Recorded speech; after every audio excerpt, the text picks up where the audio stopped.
Celebrarmos a Eucaristia, meus irmãos, é compreendermos este vinho novo que o Senhor pede a cada um de nós. Eu gostaria aqui de fazer uma alusão, uma associação desta palavra, deste evangelho que nós acabamos de ouvir, com a cena de Pentecostes.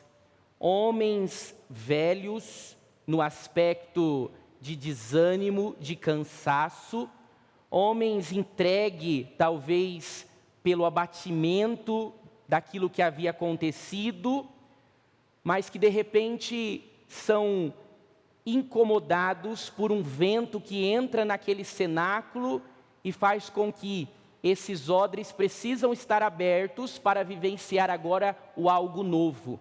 Este vinho novo agora apresentado hoje para cada um de nós, meus irmãos e irmãs, é a graça do Espírito Santo sobre a nossa vida. Ora, se antes pelo pecado nós estávamos vivenciando um tempo de escravidão, um tempo de homens velhos, hoje o Senhor quer colocar esse vinho novo no nosso coração. Há uma passagem que nós encontramos Nicodemos dizendo: Senhor, o que é preciso fazer para nascer de novo? O nascer de novo é compreendido estar cheio do Espírito Santo, estar aberto à graça de Deus. Meus irmãos, os fariseus, eles tinham uma reta intenção talvez no seu coração. Nós não podemos compreender só o aspecto talvez negativo que nós temos dos fariseus. Eles, através das leis, eles acreditavam que podiam alcançar a graça da santificação. Mas só pela lei não se era possível. Quando se abrem a graça hoje, se questionam: por que os seus discípulos não jejuam? Eles deveriam jejuar. Por que eles não praticam aquilo que nós praticamos? Ou seja, estavam vivendo o tempo da lei, e Jesus agora apresenta o tempo da graça. Às vezes, meus irmãos, você que está na sua casa, nós que estamos no Santuário da Vida, nos encontramos realmente assim, pelos nossos esforços, pelo nosso lado humano, pelos nossos cansaços, nós acreditamos que nós daremos conta de tudo, ou nós acreditamos que nós iremos chegar à graça da santidade, ou à graça daquilo que Deus tem para nós. Mas esse colocar o vinho novo em odres novos, é nós também estarmos preparados para receber a graça de Deus. Senão a graça vem, e como diz hoje a própria palavra, ela não é capaz de produzir efeitos na nossa vida.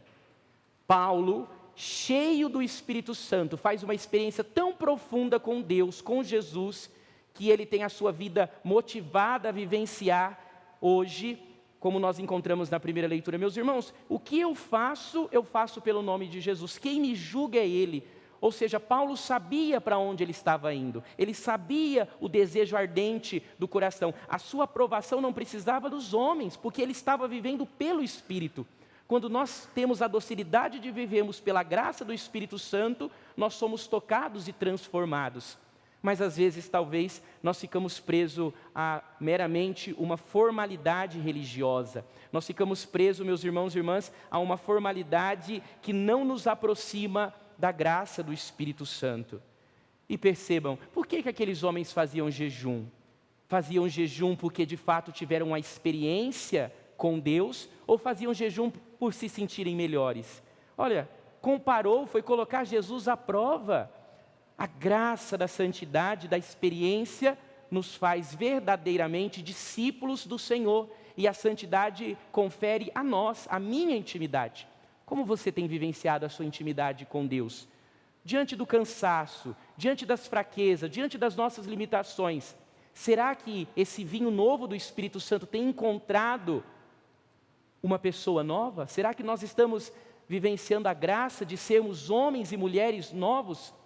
Tudo isso é possível, mas como, Padre, isso é possível? É possível se for pela abertura do nosso coração e se for pela graça do Espírito Santo. Deus, Ele quer, Ele pode, mas para de fato cumprir a sua graça, Ele precisa encontrar odres novos, precisa encontrar roupas novas, não tem como colocar remendo, precisa encontrar corações não mais de pedra, mas um coração de carne, um coração novo.